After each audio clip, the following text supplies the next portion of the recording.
Hi, I'm Lindsay. And I'm Stellina. Together, we are moms to 5 children, including 2 sets of twins. At Tweet Dreams, we are passionate about helping families achieve the peaceful night's rest they deserve because we were formerly overwhelmed and sleep deprived ourselves. We love nothing more than helping families achieve their specific sleep goals, so the whole family can be rested and thriving. On this podcast, you'll not just hear about sleep-related topics. We'll chat about how it started, where we are today, and the experiences that have shaped us as mothers of twins. We hope you'll enjoy listening to the ups and downs, the highs and lows, and everything in between. Hi, how are you? Welcome back. Lindsay and Stellina are here today to talk about some randomness. We really don't have a pathway or a brainstorm sheet over here. We're kind of just coming on and chatting. So hopefully that's okay with you guys. If you don't know anything about us, we chat like all day, every day. We're both introverts. We are not out clubbing every night. We're like in bed by 8:30 and we're maybe chatting through whatever's going on with us. So just wanted to say, Stellina, like, I'm so thankful for your friendship.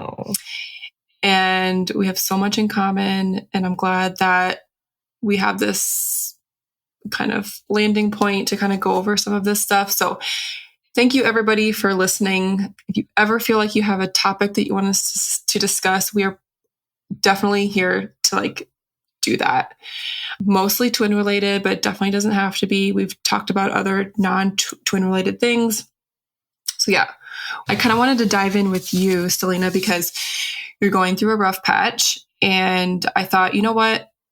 Let's talk about that because somebody could very well have gone through it. Maybe they'll learn from it and we could maybe get some ideas if somebody's listening and it's like, yes, girl, been there. Everything's going to be okay. So please tell us what is going on. Yes, for sure. And also I just wanted to say likewise, love being able to just WhatsApp message you, text, etc. Just so helpful to have a friend like you. So hopefully if you guys can find a friend just to bounce ideas off of that's kind of in the same season of life as you are, it's so helpful to just be able to text, vent, just talk, right? So thank you for that. So yeah. Absolutely. Okay. So my baby A, so my twins are 3 at the time of this recording. They just turned 3 in March. So they're pretty newly 3. Okay. And they also have a 20-month-old brother, okay, which definitely factors into the whole thing. And my baby A, she was always kind of the more independent one, maybe the one who cried a lot less, as an infant. Definitely more of the easier infant for sure. I'd say age 0 to probably 2. I could 100% say with confidence, she's totally the easier one. Maybe it's because she was baby A. She's the first child. Just, pretty independent, didn't let much bother her. So that was from age 0 to 2, 2.5.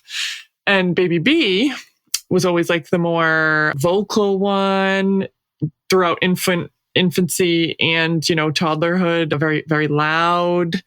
I mentioned she had some, not colic as she was an infant, but some acid reflux kind of stuff. So just cried a lot more, very easily bothered by any discomfort, very used to her, always crying about something, right? From the start. Okay. So that's just the background. More recently though, my baby A, and I'm still trying to figure out why this is happening. So if anybody knows or has any pointers or is a child psychologist or something, hit me up. So she recently, I don't know, she's developed some social anxiety, I'm going to call it stranger danger, social anxiety. It started off.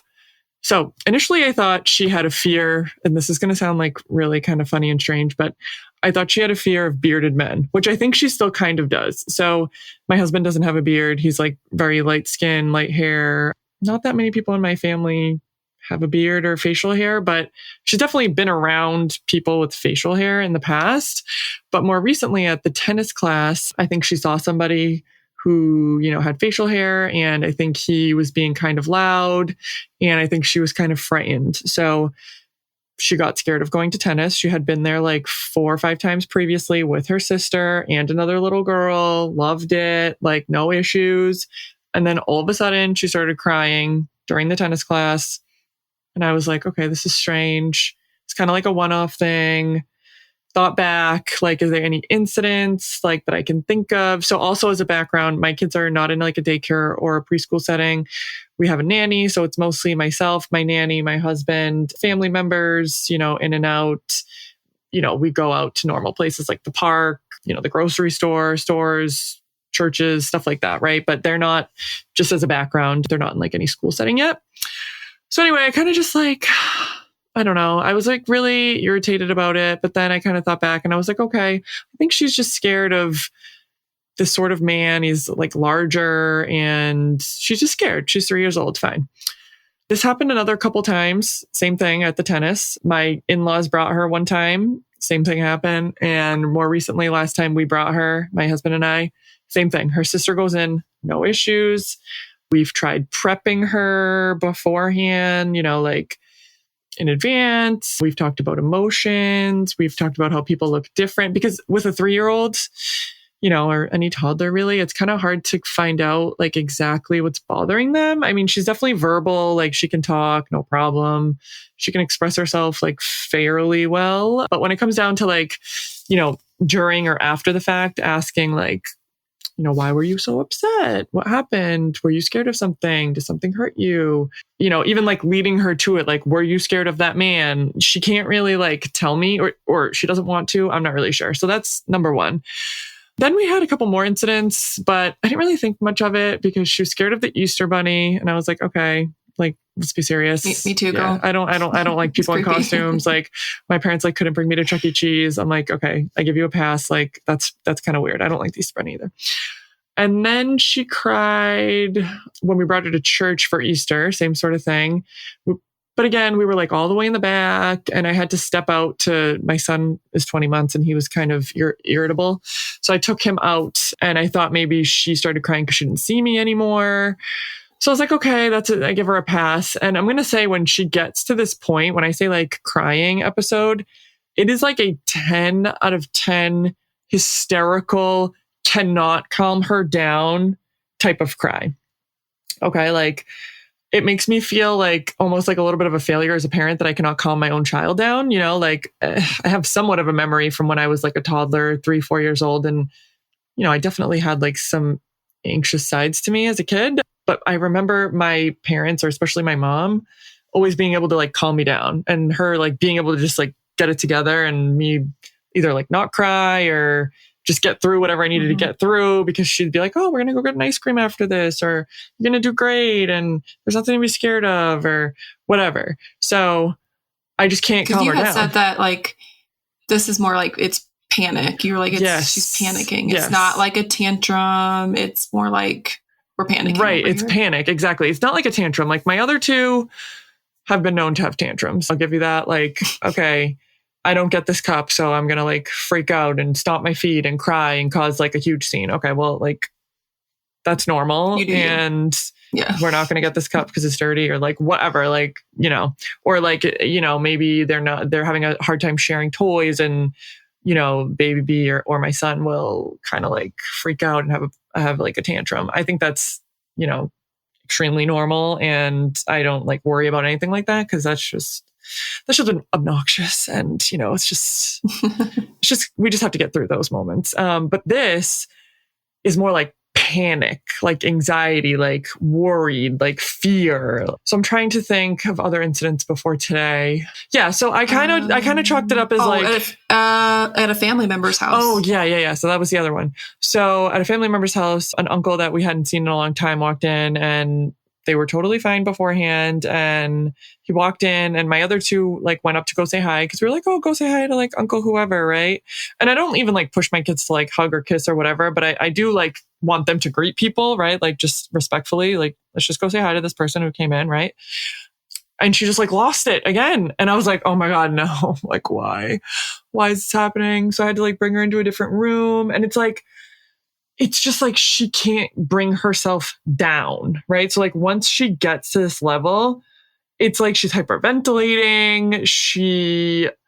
There's no talking to her when she's in the moment. Like I try to talk to her, obviously. I've tried multiple things. I've tried the gentle, like, okay, let's try and like, I'll be calm so she can be calm. And like, it's okay that you're sad. Like, let's talk about why you're scared. Are you scared of this person? Are you scared of this place? Like, trying to just like be calm and then trying to reassure her, like, there's nothing to be scared of, especially when mommy and daddy are with you. Like, let's go back out there. Like, whatever it is, the sport, the person, the place, like, I'm going to be with you. It's all good. You can't really talk to her during it. Doesn't really do anything unless you like completely redirect her to like, I'll give you an example. Like at the tennis, my other daughter was playing and my husband had to like bring her into an exercise room. She cried for like 20 minutes. And then he had her like playing with some of the like safe exercise material that there like wasn't a class going on. So she was able to like play with that stuff. And like finally she was able to like calm down. Okay. So I kind of chalked up the tennis thing as like, okay, maybe she's just like a little bit too young to be in a sport right now. She's only 3. Like a lot of these sport type things, they don't even really start till they're 4. And like a lot of the time, you know, dance, gymnastic, all those, like the parent actually is in there with the kid too. It's kind of like parent and child led, I guess. It's like, yeah, parent led. Yeah. Mm-hmm. Parent and children together. So the tennis, I mean, I am right there. I'm like, you know, behind a window. So I thought with the tennis and the sports, maybe she just needs a break.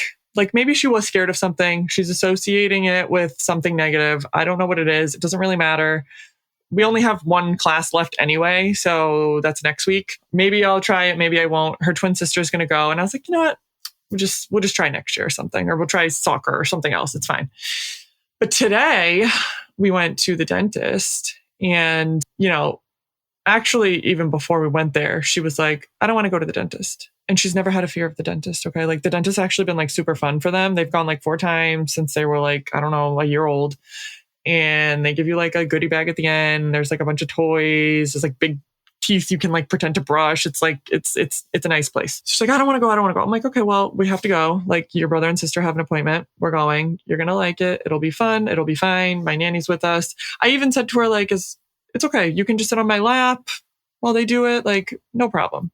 I'm like, you love brushing your teeth. They have different flavor, toothpaste, bubblegum, chocolate. Like they give you sunglasses. Like this is like fun. Okay. This is a fun experience. Yeah. Starts crying like the second we're going up the stairs to go to like the exam rooms. I'm like, oh, great. And I know that it's not going to stop because it's like, I've been through this now. Like, I know that this isn't like there's nothing I can do to fix it. Like, for example, you know, when you're in the moment, you'll try anything. Like showing her something on the phone will not work. Telling her, you know, we'll go grab some ice cream after. Like if, you know, we'll go grab a donut. We'll go do something fun. We'll go to the park. Like we just need to get through this first. Doesn't work. FaceTime my husband. You know, maybe he has something to say that'll help her. Doesn't work. Just like freaking out. Okay. So at this point, her brother and sister do the exam. Sister like loves it. Maybe she's a future dentist. She's like just loving it, sitting back with the sunglasses, like relaxing. Mm-hmm. And I'm even like, I would think that it would actually be helpful to have like a sibling doing it like right in front of you, like right, like this person is doing it, like they're doing tennis. This is what you have to do. They're doing the dentist, like they're doing it, and nothing bad is happening, and they're the same age as you, and it's all good, right? Not freaking out. And, you know, historically, she was probably the one that I would have maybe expected it from a little bit more, just from like her past. But she's been pretty fine lately, thank God. Yeah. So anyways, long story short, we didn't do the cleaning. Tried so many different things. And at that point, I like didn't even want to agitate her more because like I was worried she's gonna like vomit or something if I like have somebody stick their finger in her mouth and she's like just not able to handle it. And you know, I'm not overly concerned about her teeth. It's more just like the principle of the matter. So yeah, we had to leave. And I'm not going to lie, for this one, and like at this point now I'm just like lost. Before I was more like, okay, I give you a pass for the Easter Bunny. That's kind of scary. I give you a pass in the church because there's a lot of people. We don't really go often. You saw me leave. Okay, fine. I can see it. The tennis, I don't know, but maybe there was just something that scared her. She's over it. She's too young. Okay, fine. The family member, I don't love it, but I'm just still trying to be like, okay, she's young. Like, you know, she's otherwise normal kid, right? Now I'm just like 6th, 7th, 8th time this has like happened in like other circumstances now. Like now it's not just like localized, like the tennis place No, because or something. when you went to bed last night, this was not even on your radar. No. Like, you're just like, oh, we're going to the dentist. Like, you were not, is Vita going to be upset? Are we going to have an issue? Like, so that's part I know is the struggle, because it's very unexpected. Yeah, it really is. Like, and like, I know you've explored, first of all, and I've said this a million times, everything's going to be okay. It's a phase, but like when we're in these phases, it is incredibly hard. Okay. Mm-hmm. And you've done your due diligence. You've tried all these different things, and you've even reached out to like a parenting coach to like just kind of see what's out there as far as support. And even when we listen to like the blogs and the podcasts and Dr. Becky and Janet Lansbury and all these people, they're always going to tell us like, we have to support, and we even talk about this in sleep. Like, we can support the toddler and the older kid through their feelings, but still experiencing the situation. Okay. And I get that. Like, check, sign me up, understood. But like in this case, like, it's not that vanilla in that we're going to restrain this child in the dentist chair. And then she has this big traumatic experience with this. Okay. So like, what are we supposed to do? I literally don't know. You and I, we talked about this last night. Like, you and I come by a lot of things honestly. And this is a saying that my mom says, like, it's okay. You come by it honestly, which means I guess it's just genetically in me. It's been taught. I don't know. I think both of us have shared that we like cried our heads off, like for the 2 weeks of first grade or 2 weeks of kindergarten. Or I was very much a mama's girl. I was attached to her skirt, like a little just clinger on. Same with you. But also, like you said, like when your mom's around, okay, I'm good. I'm able to calm myself. I'm able to regulate. And in this particular situation, it's like, it's not. And also we have strangers involved. At a family function, you could just be like, hey guys, we're really trying to work through something. I'm not going to take her from the room. She's really safe. We're all just going to try to talk and enjoy whatever we're doing, but we need to like work through this. Maybe that could happen at some point. And that's kind of what these therapists are saying, that we're letting the child work through it and basically being like, there is no threat here. Right? You're safe. This is fine. If we take the child away, you're basically, quote unquote, like cementing the fact that it was okay to take you away. Like there actually was a threat there. I'm just speaking out loud here. Exactly. And the only way I was able to get her to calm down in like almost all these circumstances is to like bring her back into the car. And I don't do that like right away. Like I try, like, Hey, twin mom, we see you. When we say we get it, we really do. At Tweet Dreams, we are a team of sleep consultants who are also raising twins at home. Our twin sleep coaching packages are specifically tailored to your babies, making the journey of teaching independent sleep as stress-free as possible. Trust our years of experience working with twins so that you can feel relieved that the answers lie with us. Start by booking your free discovery call to learn more, because we can't wait to meet you and help you with your sleep goals. You can find the link to book your call in the show notes. My other two kids had the exam. I'll just give you the example of the dentist. And, we tried multiple times for her. I even said, like, can you give her the goodie bag now? Because I usually give the goodie bag at the end. I was like, can you give her the goodie bag now? Maybe she can look through it. And that'll like, make her happy. Didn't work. Nothing worked. So I was like, all right, well, this is like a dentist who has a schedule, so I don't want to like ruin it anymore. And yeah, maybe we'll try again next time. I don't know. And I got her in the car, and then she finally like calmed down a little bit. And I even tried to talk to her in the car, like, okay, why were you upset at the dentist? Did you see your brother and sister were able to go through that? I get that maybe you were scared, but like, there's nothing to be scared of. Mommy and the nanny are with you. Like, I'm spark noting this right now. Like, I obviously said more, but I'm just like running out of ideas, and like I don't know if I did something to like instill a fear in her.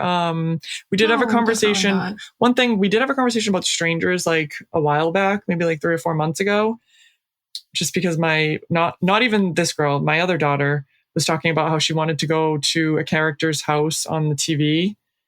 And I thought this was like a good teaching moment of like how we can't really go with people who we don't know. If they're asking us to go somewhere, we have to be with mommy and daddy or an adult that we know. Like, I just think that unfortunately in today's day and age, we need to kind of teach that to our kids, that we can't just go with anyone.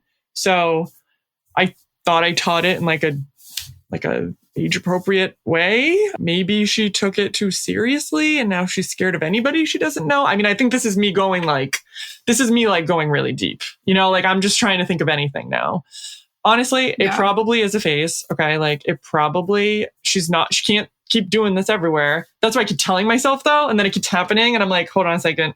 Like, is it a phase or is it not? So I put a call into my pediatrician just for the heck of it. I don't know what they're going to say. I mean, from every other angle, she's a normal kid. Like, even when we got home, she was fine, happy, wanted to play outside. I think another thing that happened today was kind of that her routine was thrown off. Usually they are very routine oriented, and we have to be in this house with 3 little kids. They get up at a certain time, they eat their breakfast, they play, they go outside for a walk every day around this time. And usually it's the time that, we went to the dentist is usually when they go for their walk. So she was like, I want to go for my walk. I want to go for my walk. And I was like, you can go for your walk when we come back. Like, we have to do this today. So I think she was kind of like thrown off by the fact that the like events changed, but that's life, like, yeah. So that kind of sparked like, I'm trying to think if we've done anything like this, but like maybe you could incorporate some type of visual tool, whether that's like a whiteboard with like the family's calendar on it. Mm-hmm. That's not a bad idea. Obviously they can't read, but like we could, there's plenty of things maybe on Etsy or Amazon or something where we could put a little like dentist magnet up, or we could put the dentist magnet up.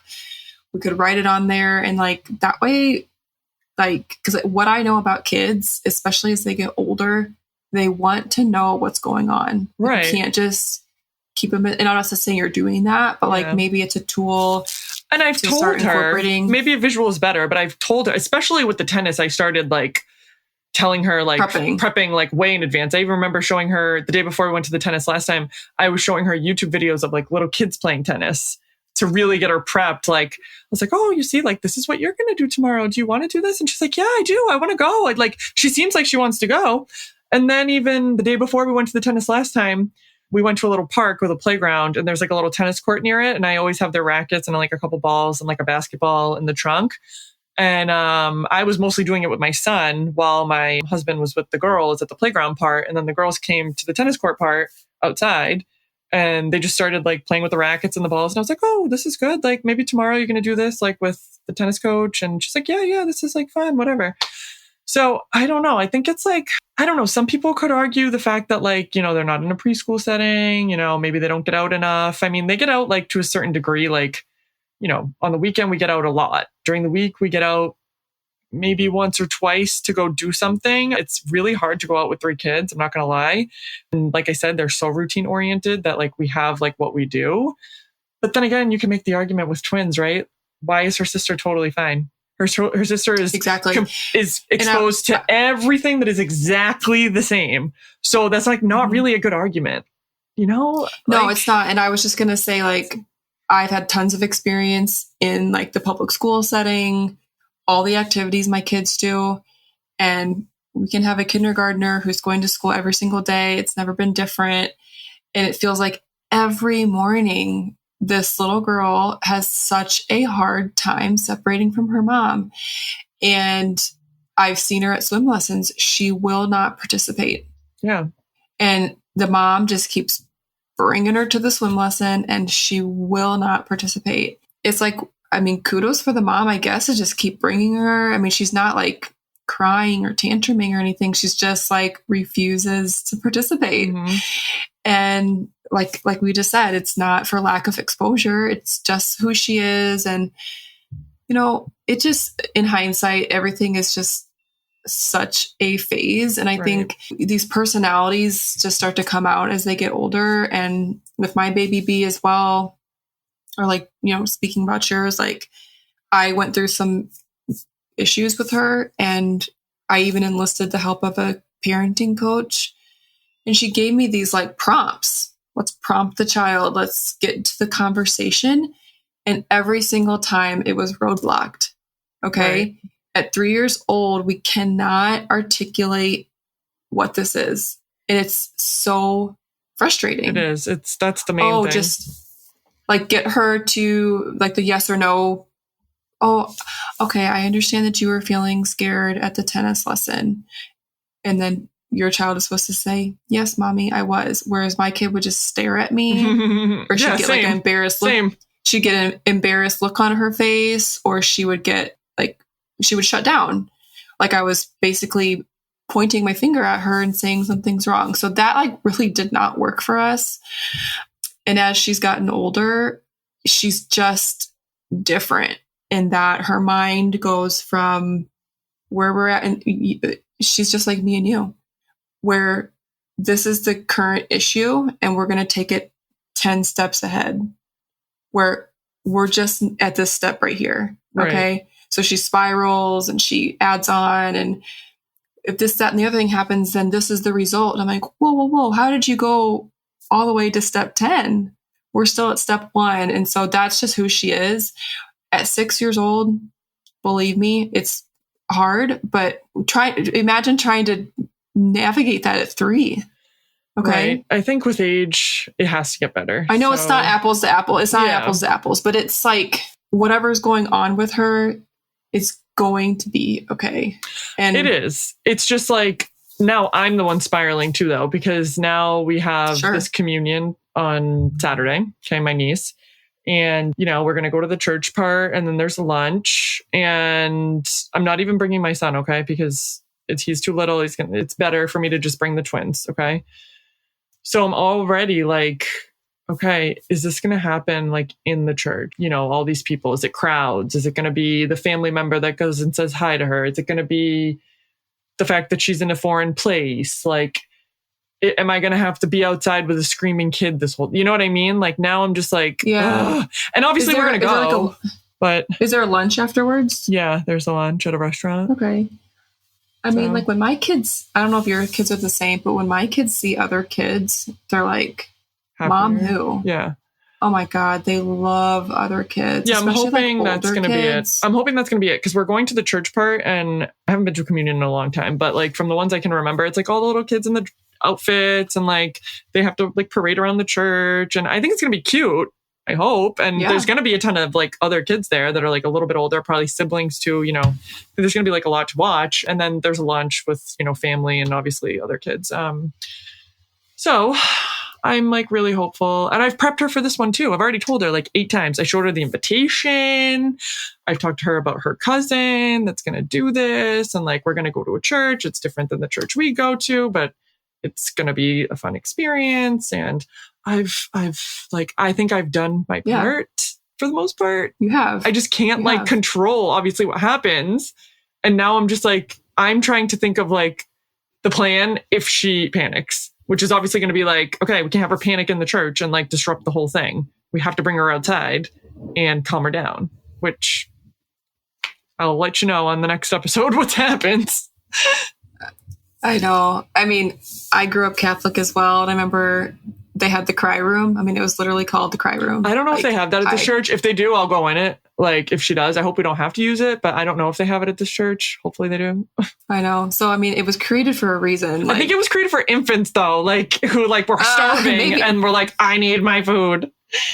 I don't know. I mean, I was at lunch the other day, and it was like a family that had like a ton of kids. Like I'm going to say they had like 7 kids or 7 or 8 kids. And there was even a baby there. Guess who was the most disruptive? Yeah, probably the toddler, right? The toddler. Yeah. And it's they're just so unhappy. At least my baby B was so unhappy for the longest time. And believe me, she still is unhappy a majority of the time. It's so funny. But we can, I mean, these kids have like so much. And the thing that sucks too, not sucks, but like sometimes I like look at all the stuff that they have, which we're so grateful, and like, that we're able to give them these things and like really make sure that like, try to allow them to be as happy as possible, right? Like they eat good food, they have toys, they have like a really nice house, like they get to go outside. Like obviously they're too little to understand like little kids in Africa don't get this, and they probably would love to go to the dentist and put on some sunglasses and just hang out, right? Mhm. Obviously, they don't Mhm. understand that, so I'm not going to fault them for that. But then when I think, I'm like, do they have too much? Do we need to start thinking this? I don't know. I don't know what the right thing to do is. It's it's so hard. You can just continue to just this could go in so many directions, right? It's I told you though that people look at their childhood, especially parents, probably look back on their kids' childhoods through rose-colored glasses. You guys just went to that tulip farm, and it was she was fine. Okay, she was fine, but the other two weren't. Yeah, the other two were insane. Yeah. So yeah, but you're gonna look back on that, and you're gonna be when they're 10 or 12 or whatever. Remember that time we went to the tulip farm? It was so much fun. You're not gonna remember that anybody was eating dirt or whatever they were.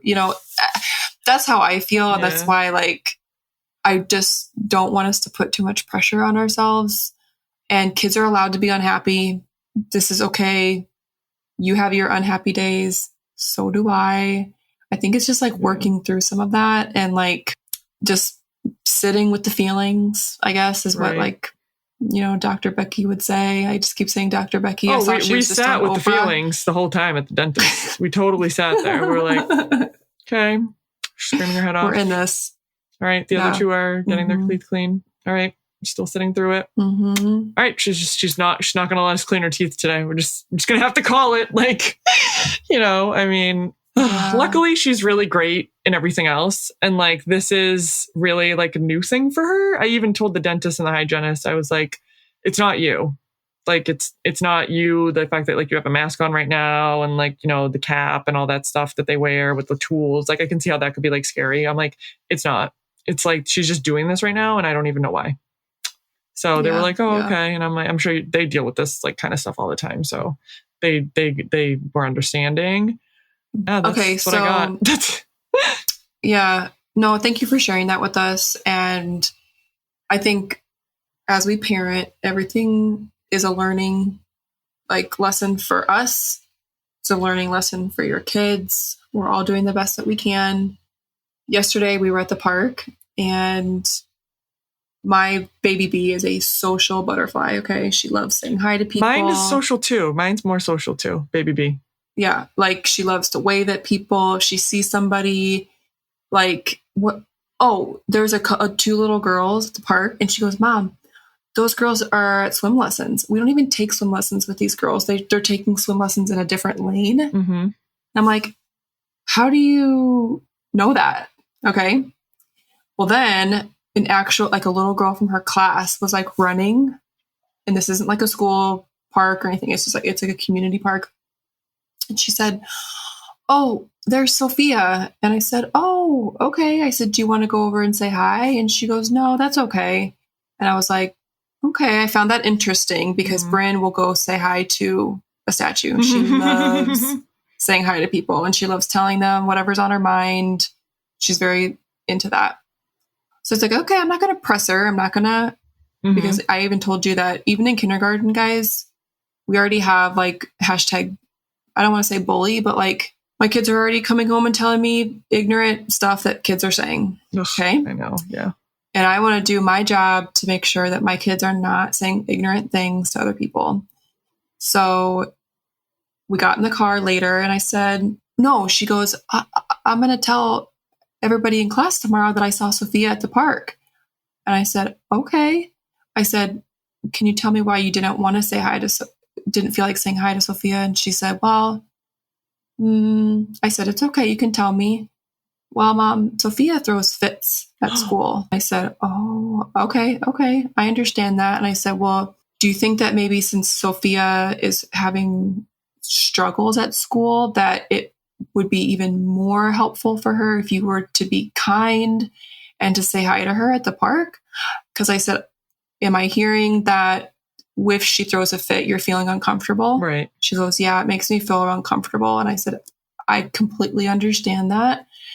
We also have to remember that Sophia is a person just like you, and she would benefit from a friend or a kind thing that you might do.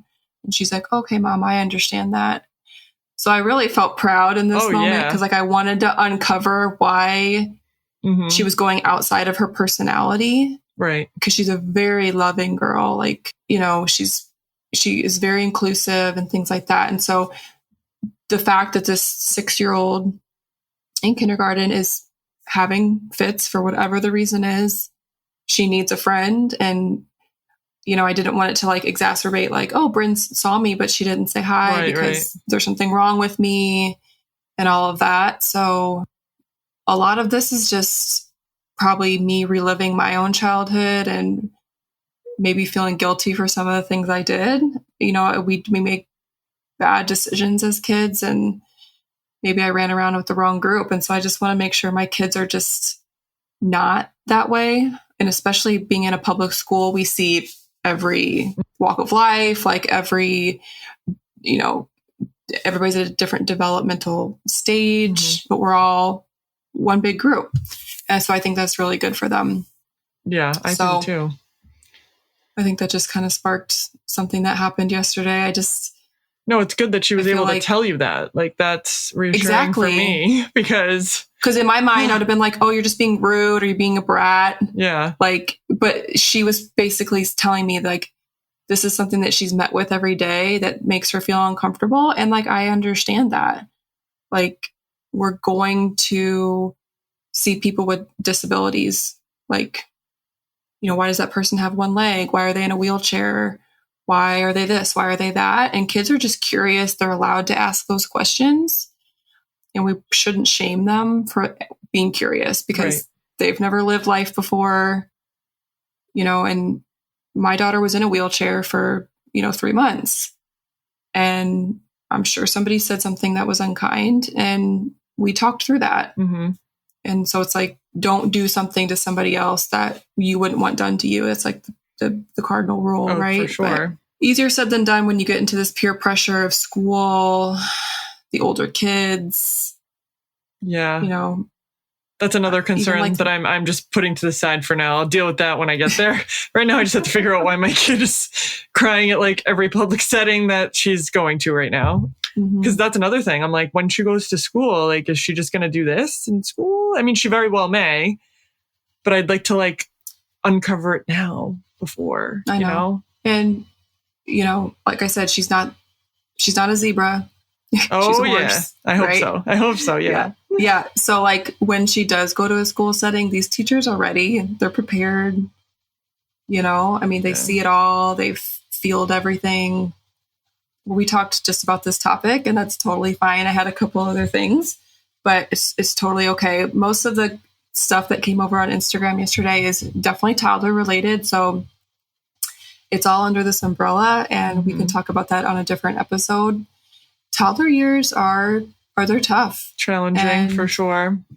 So challenging. They're tiny little people. They're just trying to figure it all out. And we're doing the best that we can. So everybody's doing great. If anybody has any tips for Stellina, we are all ears. Please. Okay. Please. I'm DM ready. us on Instagram and say, my daughter did play therapy for a while. I don't know. Did it do anything? I don't know. She probably just got older and got over it. I know. Because I found with play therapy, I was given no tools. And I'm like, can you just tell me like a couple things I could do at home with her? Mm-hmm.